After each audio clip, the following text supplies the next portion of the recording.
Hi, everyone, and hi, Myrna. Thank you so much for being here. I'm delighted to be here with you and with everybody who watches this today. Thank you. And I'm so happy we were just talking before we connected because we've tried to connect a few times, and somehow, apparently, the third time's the trick and the charm. And today, here we are on a new moon in January 2026.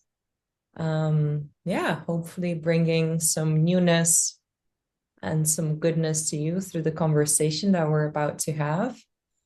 And to start us off a bit, Myrna, for those who don't know you, could you share a bit about your therapeutic background and specifically your journey towards working with babies, their families, within the paradigm of pre and perinatal psychology and trauma work? Okay, well, I began my professional career training as a registered nurse and then found even as a registered nurse, I always worked in pediatrics, neonatal intensive care, and then did a master's degree in nursing in family therapy. And once I started to have my own family, I discovered that I have what's called a bicornate uterus.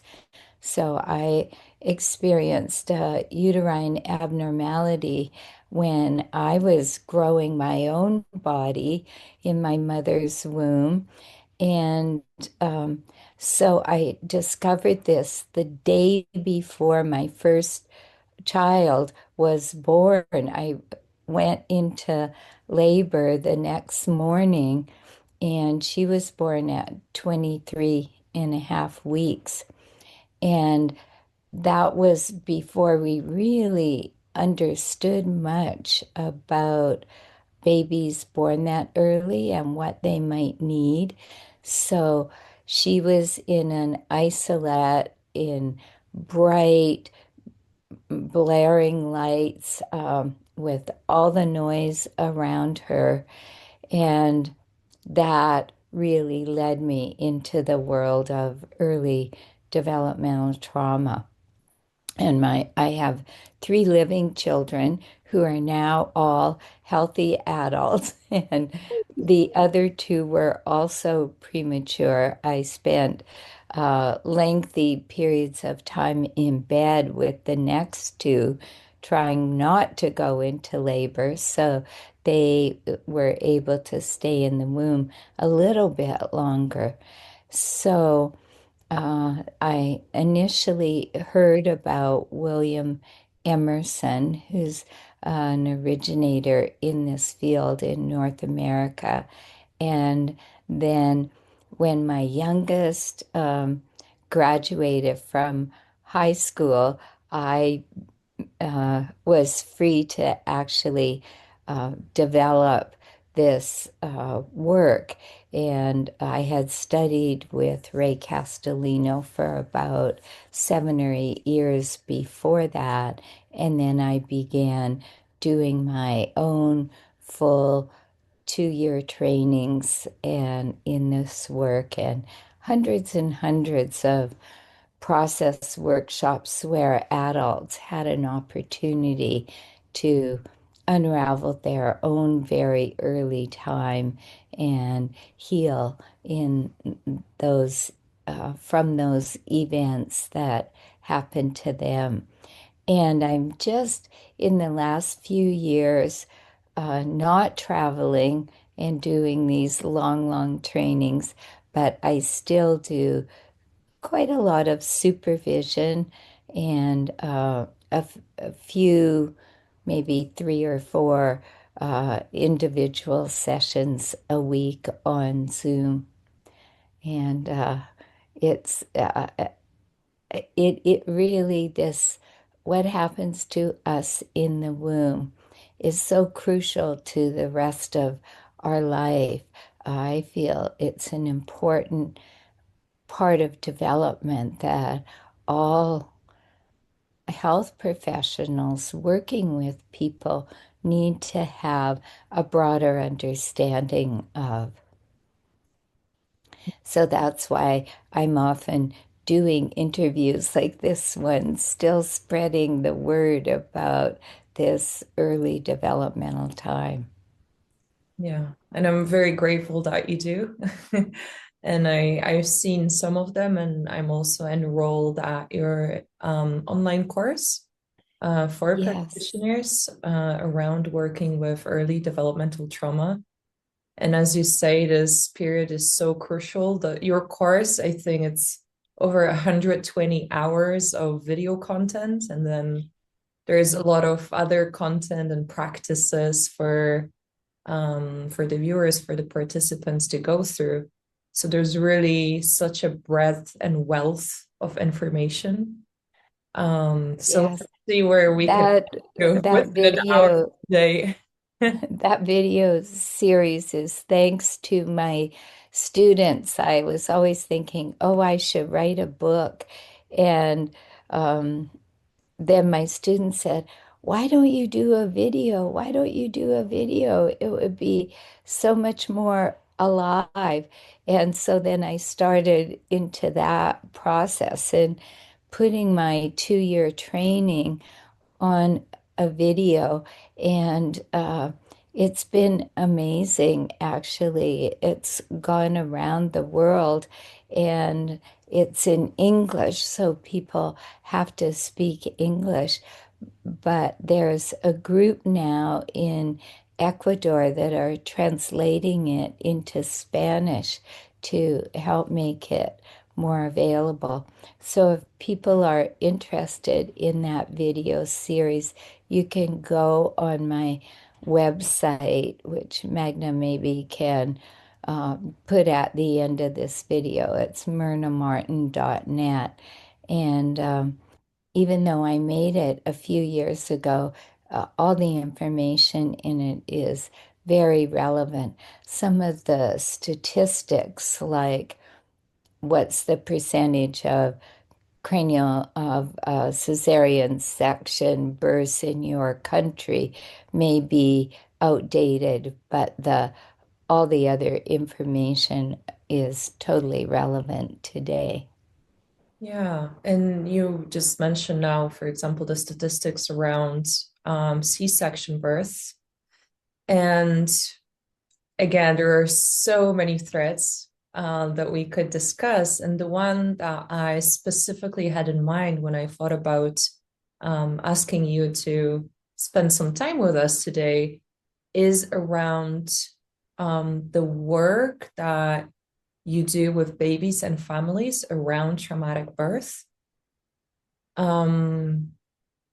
And I think that's important for so many reasons, but one of the main ones is that I think, myself as an adult with a history of in utero trauma, traumatic birth, I will spend years and years, and I have spent years already working on healing and trying to unravel all of those things. And it will probably take me still a few more years to do that, and also to move towards more of a secure somatic attachment system. And yet, if we do this work with babies or with kids that are relatively young, we can heal certain layers, at least, of those experiences within a couple of weeks, a couple of months. And when Yes. you think about the impact, the positive impact that that can have on the trajectory of that little one's life and the whole family system's life, and the experience of parenting for parents or caretakers, I just find it so fascinating and so crucial to start talking about that. There are practitioners that, as parents of little ones, we can turn to and really turn around so much that might happen to our children, to ourselves, our families, unless we don't get the support. Sorry, unless we get the support at this stage. So could you talk about that a bit? I will. And part of this, I'll just say that what happens to us preconception, prenatally, and really in our birth process in that first year of life establishes in our being a template that becomes the basis of our physical and our emotional and our mental health. The scientific name for that is attachment, and that's the process of relationship that is repeated in all later relationships, including with ourselves. So it's a very biological based communication system, both at a genetic level, at an epigenetic level. In other words, the interaction of the environment with us. And so it is laying down the structure for, as I said, our relationship with ourselves, with other people, how we cope with stress, and physiological processes, how our immune system functions, our cardiovascular health, glucose regulation, neuroendocrine health. And we know now that about 50% of chronic disease that we may develop in middle age, uh, in our 50s, 60s, 70s, has its etiology, has its roots back in that early time. So, what I always say to families that I've worked with, really meeting what happened and having healing early on can change the total trajectory of that little being's life. And all of these difficult births, um, we can heal from them. And as you said, Magda, it's so much easier to change those structures, those emotional structures, those mental structures when the baby is little. And sometimes it's one of the most important things is skin to skin contact. I'm thinking right now of this little being that I worked with when he was 2 years old, and his he had been born very prematurely and spent a lot of time in an incubator. He'd had a number of brain bleeds, at least two, that were well documented on X-ray. And when his parents finally got to take him home from the hospital, they were told that he would probably never be able to walk or talk because his brain had been so injured. And the mother said, I'm not going to believe that. And she carried him skin to skin on her body, just intuitively, for the first year of his life. And when I met him, he was 2 years old and he was definitely walking and he was beginning to talk. And when he had really, through that, just nurturing skin to skin, he could reprogram his embryological and later development, and he grew a relatively healthy brain in that first year of life. And when she was taking him back to the hospital, to the neonatal intensive care pediatricians, they really couldn't believe what had happened to his brain, and yet they could see it on X-ray.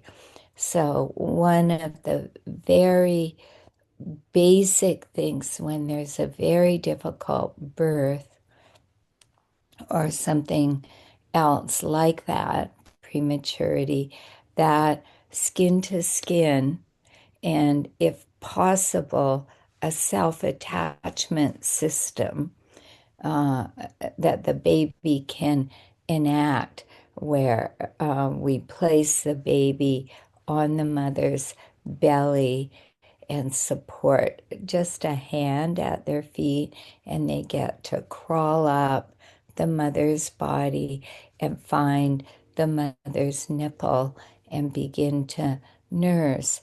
Those processes of this skin to skin and that self attachment sequence can go a very long way for that baby to heal whatever has happened.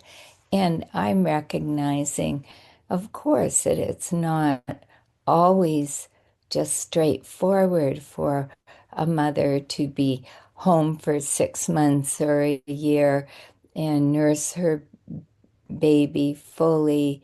Um, but that skin to skin contact, even if we're not able to nurse and not able to be there that 24/7 in that first year, those hours of skin to skin, holding the baby, and also with the partner of the mother, uh, is very, very healing.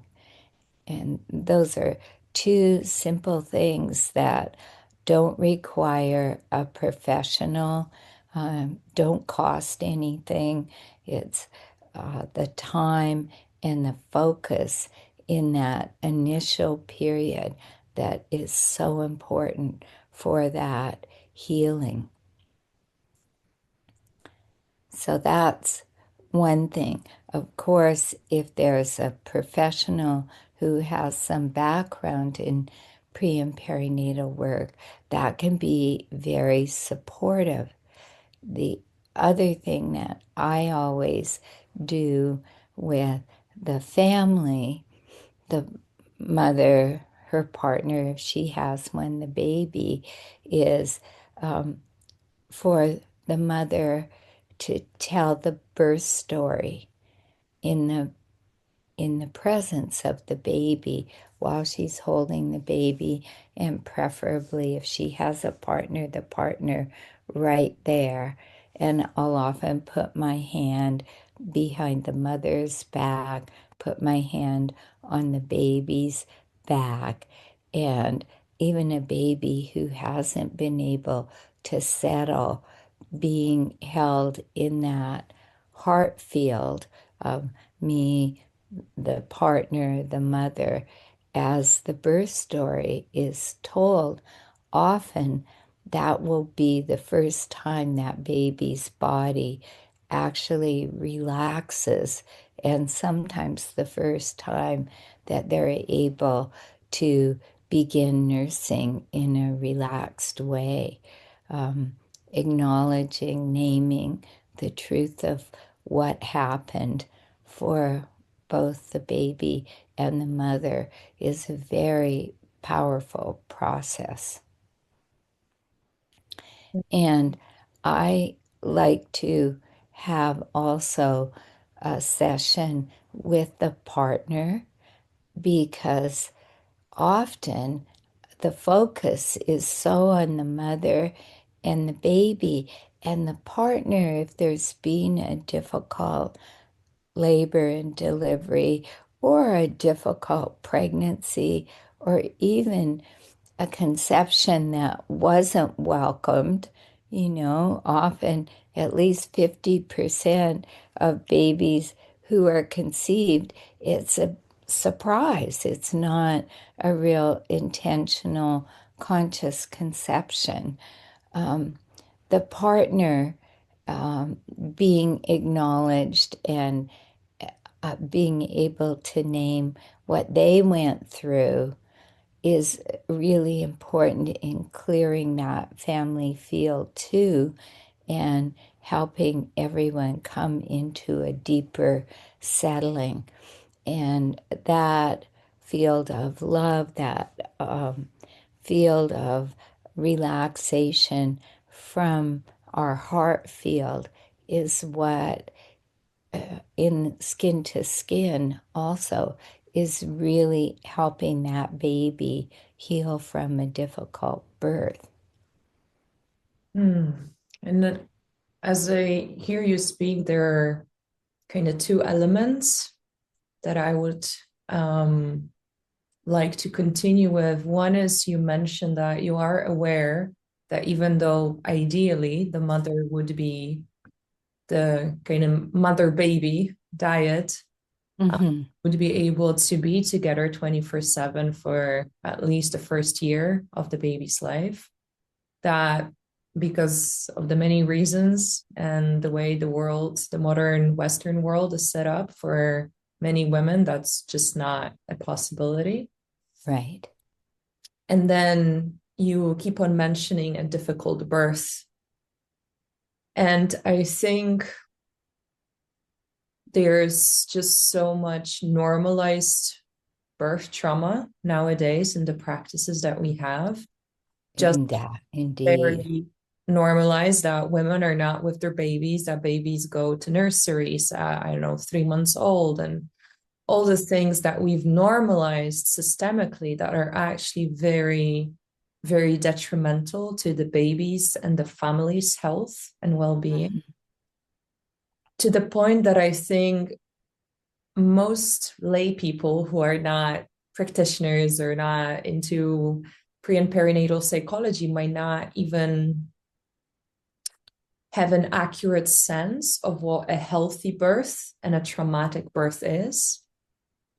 Right. And then later on in the behavior of the baby, I think, again, we've normalized so many trauma symptoms in babies' behaviors. And we just say, oh, that's just, that's just what babies do. They just cry all the time, or they just don't sleep through the night, or, so many other things.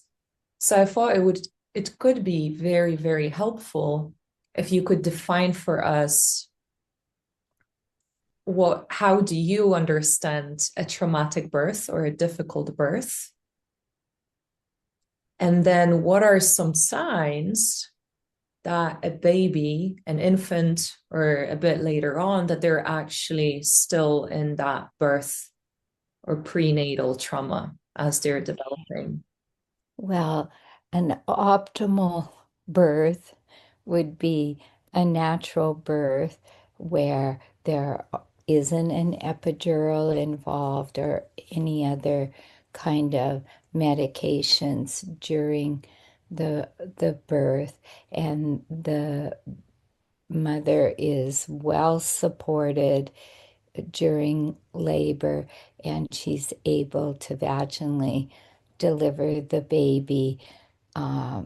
It's quiet, it's often dark, just like we are mammals, just like a cat will go into a very quiet, dark place to give birth. And then when the baby's actually emerges, the baby is laid on the mother's tummy. There's right on her skin, and there's a resting period, and then the baby will very naturally, just like all other mammals, find their legs and crawl up the mother's body and begin rooting and finding the nipple and begin nursing. That would be a very optimal, natural childbirth that very few babies in Western countries get to experience. And anything that is different from that causes an impact on the baby. With epidurals, the baby is going to get at least a very minute amount of that medication. If we receive other opioids or other painkillers, that's going to affect if there's a vacuum extraction, or in some places forceps are now coming back. That all those kinds of chemical medication or surgical interventions have significant impact on the baby.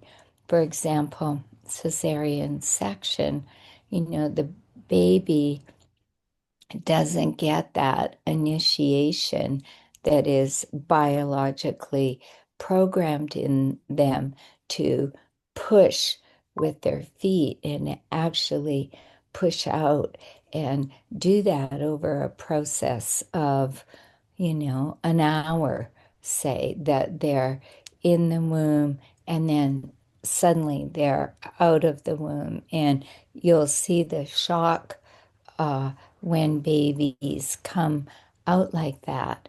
Now, in the hospital where I live, those babies are now not whisked away. They are actually placed on the mother's chest and given that time to do that self-attachment sequence that they would do anyway, that they get to rest and they get to go to the recovery room with the mother. They don't get separated. And so there are things that we can do even when some of these interventions are really truly necessary. And that's the point I want to say. Just probably some women are listening who are feeling like, oh, that happened to my baby and I. All of those kind of interventions, even like prematurity, where the baby has to be in a neonatal intensive care for its own well-being. It's possible to heal from all of those things, and it takes that contact, that closeness between the mother, the partner, and the baby to really heal. So even if the baby has to go after birth to a neonatal intensive care.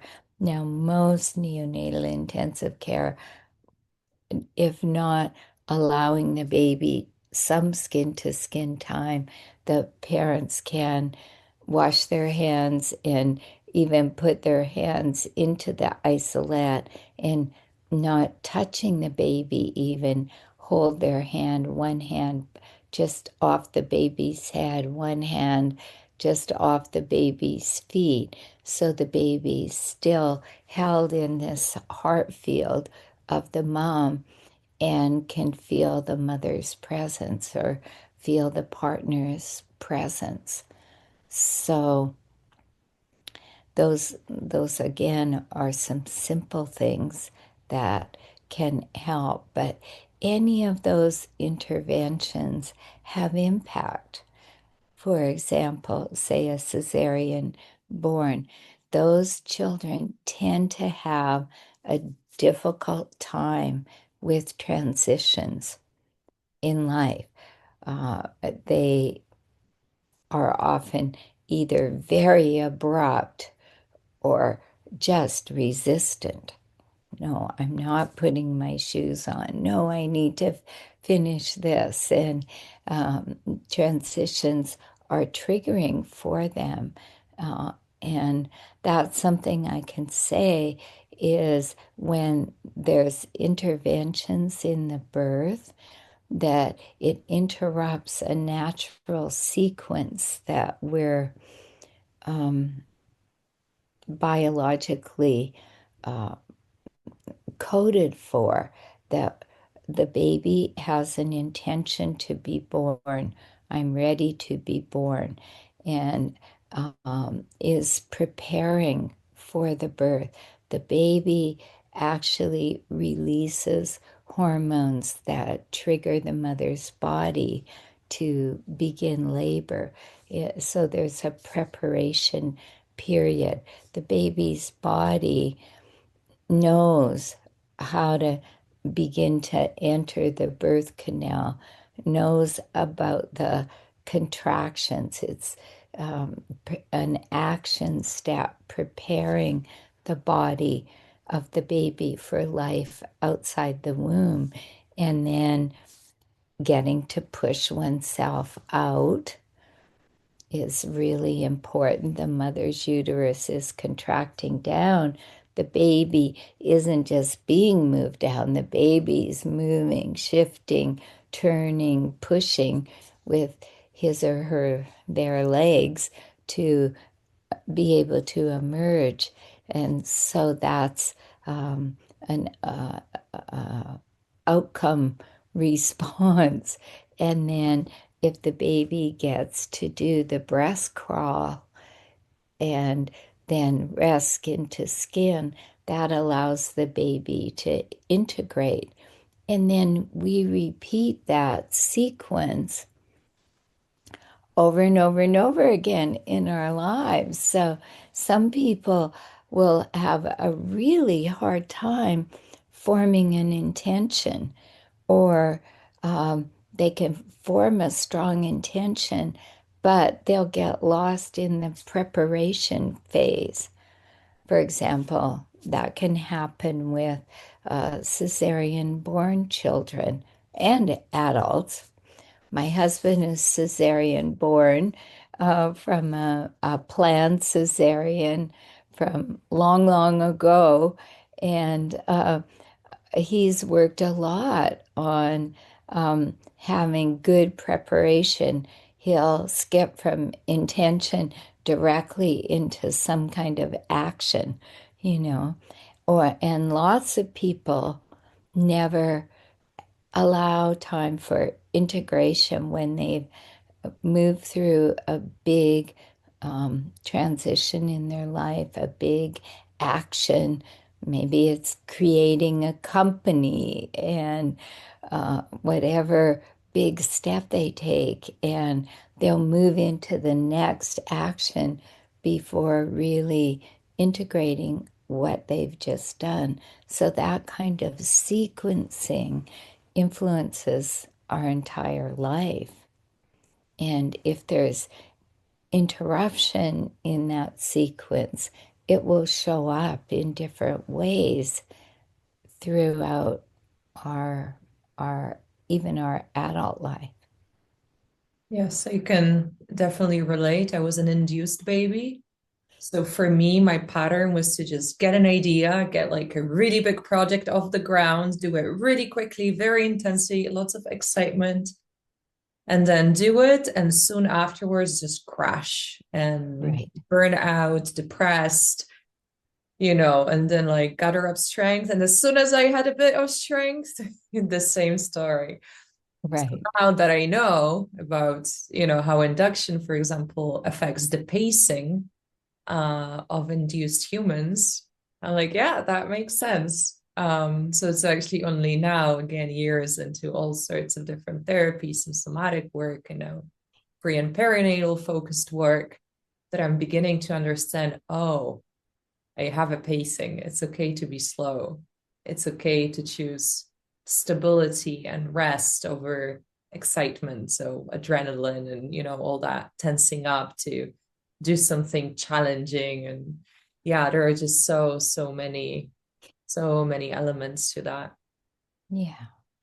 And I think it is also like myself, I would never allow myself time for integration. And that's been a big learning for me. I had the fortune of being born in my grandmother's home in the middle of a huge blizzard in the middle of January.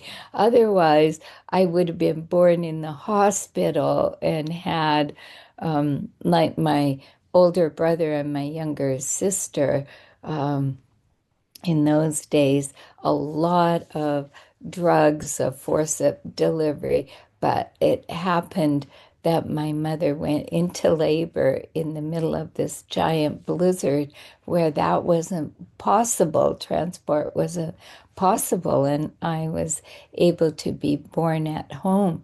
But then after I was actually born, there was an interruption in that integration period. It was somewhat of a panic situation because it wasn't expected. And I was taken away from my mom and she was transported. So I never had that integration time in that correct sequence. And I would always just finish one thing and jump into another too. And I've learned over the years to really slow it down at the end and evaluate what I've just done and take a bit of a rest period. And just so those of you watching, it doesn't mean that we don't accomplish things and we're turning into slugs. There's still a lot of excitement and action, but a pace that we can integrate what's really happening in a conscious way. Yes, and at least for me, the excitement, when I feel it now, when it's healthy excitement, it's actually vitality.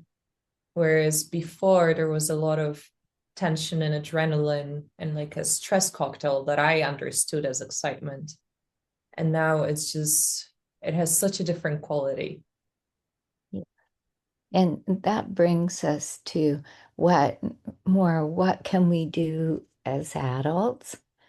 And one of the major things that we can do, even if we don't have a pre and perinatal practitioner to work with, one of the first things is really working with regulation of our autonomic nervous system, having some form of mindfulness, some form of meditation, coherent breathing, that we gather tools that we can recognize when we're triggered and we can downregulate our autonomic nervous system.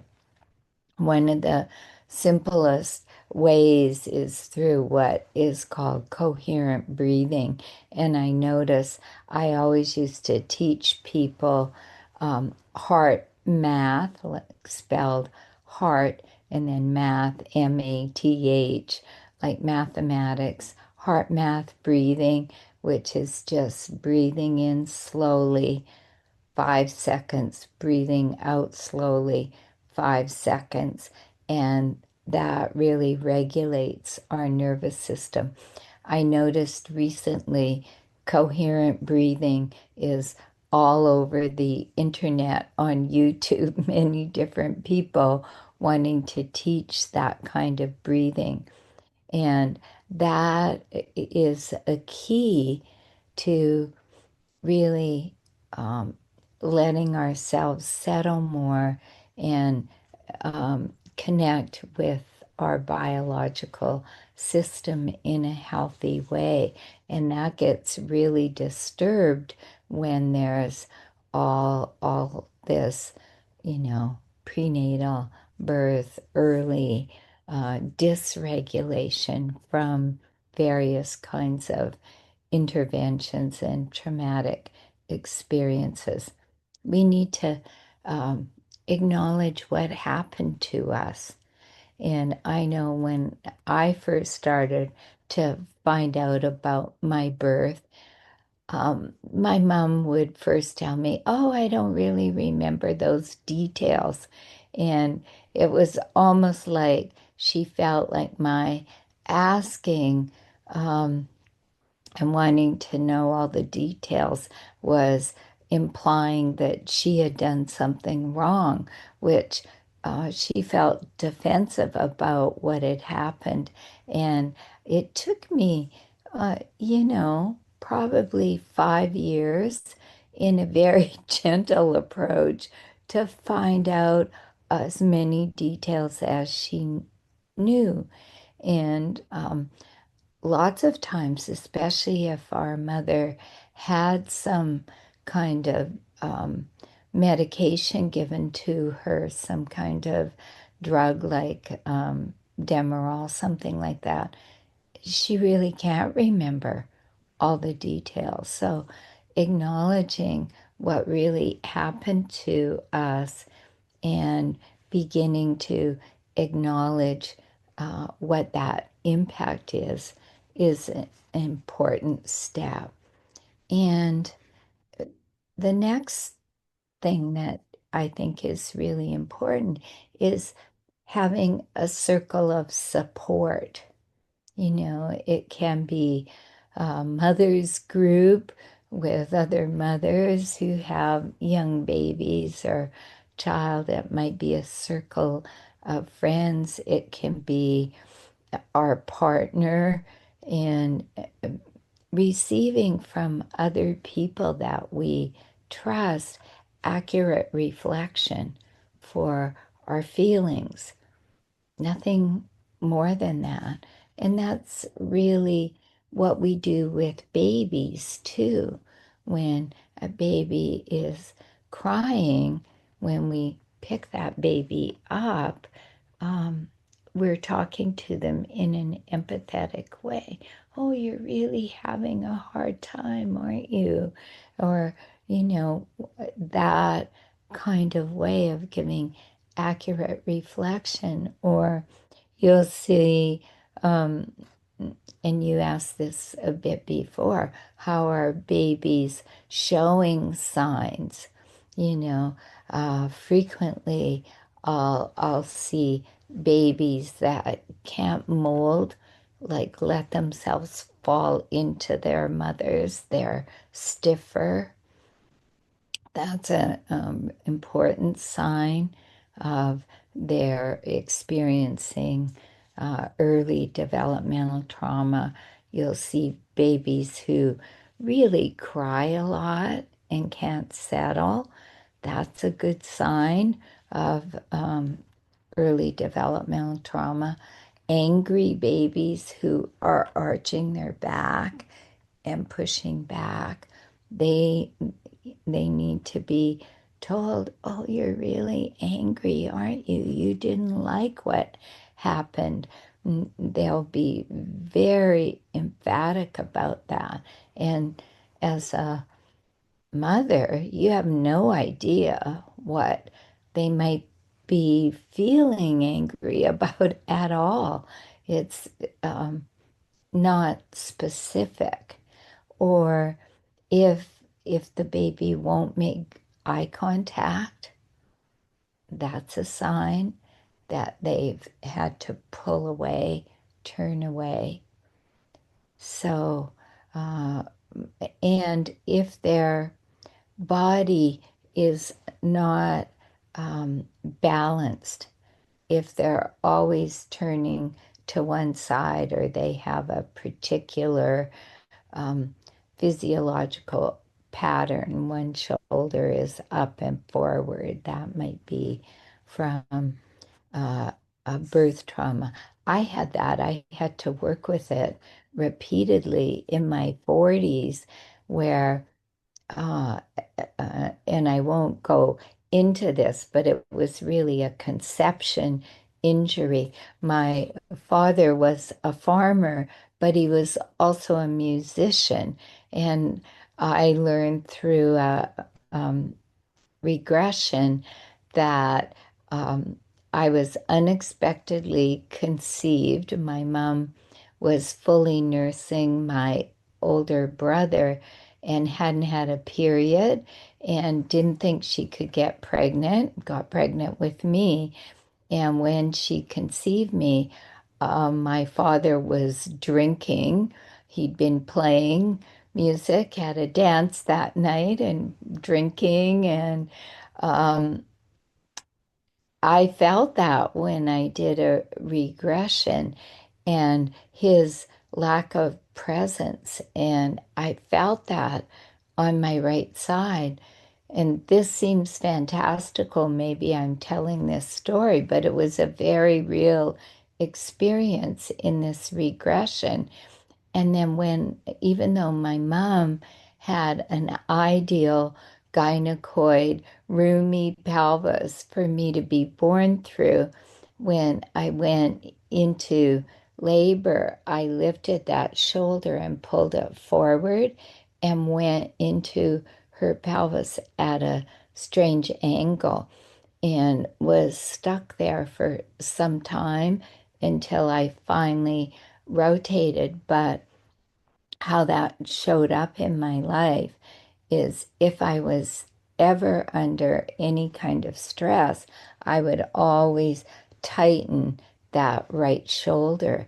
And finally, I was doing a birth regression, and I was able to make the connection and release that shoulder. But I had to spend, in fact, I had a watch that I set a timer on where I checked every half an hour, am I bringing that shoulder up and forward?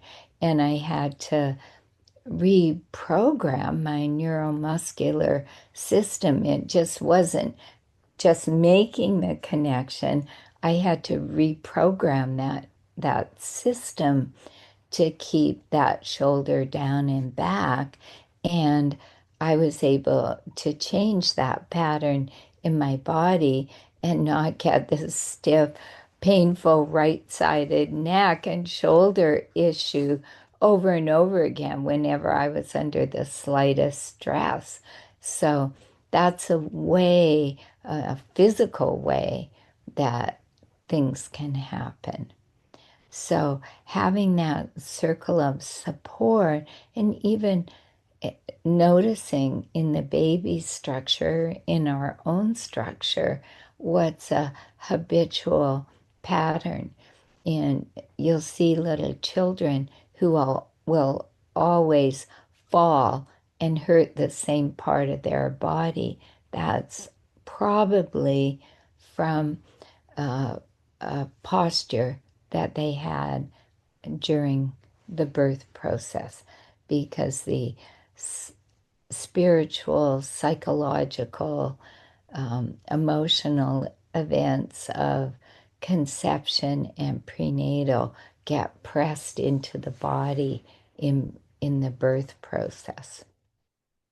And then it's held in our structure. So one of the things we can do as adults is recognizing those somatic cues and exploring them and changing them. We'll have repetitive movement patterns or repetitive ways we hold our body. So those are some of the things that we can do just ourselves as adults, acknowledging that they really come from way back in our history. Indeed. And of course, achieving a healthy lifestyle, like really taking good care of ourselves as much as is possible. And we all know all the stress in our world right now. We don't even need to name it. We're all aware of it. And so many um, families under great stress, even to be able to afford really good food, um, and get enough exercise, um, take good care of ourselves and our children. It's very, very difficult for many families to have the resources to be able to do that. And that is part of being able to resolve all these issues, is to be able to create as healthy as possible a lifestyle that works for us. And the main thing about that is loving relationships. You know, we may not have everything that we may desire, but if we're able to create a container of love and care within our nuclear family, our extended family, our community, that's what's really important, is just like for a baby, it's being held in that heart field of love and care. That's really the most important thing. And we do need adequate food, of course. Yeah, it's both and, but probably the most important thing is that circle of love and support. Which, at least in my experience, is also one of the most difficult things to establish due to our early experiences and our attachment system and who and what we gravitate towards. Indeed, indeed. And if we can really begin to acknowledge that truth of what happened to us, and I find, one thing, if we grew up in a home where there was obvious abuse or neglect, it's easier in a certain way to acknowledge that. But if we grew up in a home that was more subtle in the ways that we weren't met, that we weren't accurately reflected, that our parents were always distracted and busy. We were only allowed to express certain feelings, never be angry, sent to our room or a closet if we were angry or sad, and told to come back when we could act properly or be nice, however those ways went. We weren't beaten, but we were excluded. Those patterns are in some ways harder to work with and really acknowledge that we weren't allowed to be ourselves and express our emotions. So we never got to learn how to do that in a way that was honest and yet not avoiding or attacking other people, not shaming and blaming, um, but taking responsibility and able to express in healthy ways our feelings. Those um, those are impacts from that time that are hard to work with and make it hard to develop really healthy, loving relationships. It's true. We're all, and now we really are all in this together, because being able to build community, given what's happening politically, environmentally, is going to be absolutely crucial. And in many of our countries, there's a breakdown in the community structure and divisiveness, and that is going to be ultimately what we need to build stronger communities. Yes, and in my understanding, doing this pre and perinatal work, somatic regulation work, is exactly what will enable us to rebuild our communities and to reweave all of those relational webs and connections that, again, oftentimes based on our early experiences, we just cannot really establish, even if we really want to, and even if we're putting a lot of effort and energy into it. Yeah. It can be really difficult to truly feel connected and belonging and safe with other people.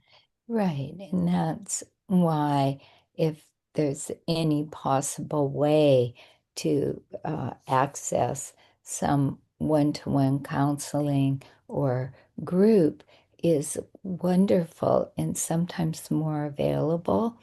And when we consider, that's why I did hundreds and hundreds and hundreds of 5-day groups with people working on these issues, because these wounds or patterns that we developed happened in the context of a family. And important healing often happens in the context of a group of 5 or 6 or 7 people, because it's like a field, an energetic field, like a family. And we need that circle of support to change those very early patterns in a way that helps us come into deeper relationship with other people. Yes. Well, thank you. Thank you so much for sharing all of that, and for sharing your time with me and with us today. And is there anything else that you would like to share or think is important before we wrap the conversation up? Well, it's just been a pleasure to talk about these issues, and to encourage those of you who have young children to really notice and pay attention to what the children are doing, and to encourage you to hold them close. Hold them close as for as many hours in the day as you can when there is so little. And to know, even if you as an adult or your children had a lot of interventions at birth, had a very difficult early time, it's possible to heal and to come fully into your authentic self.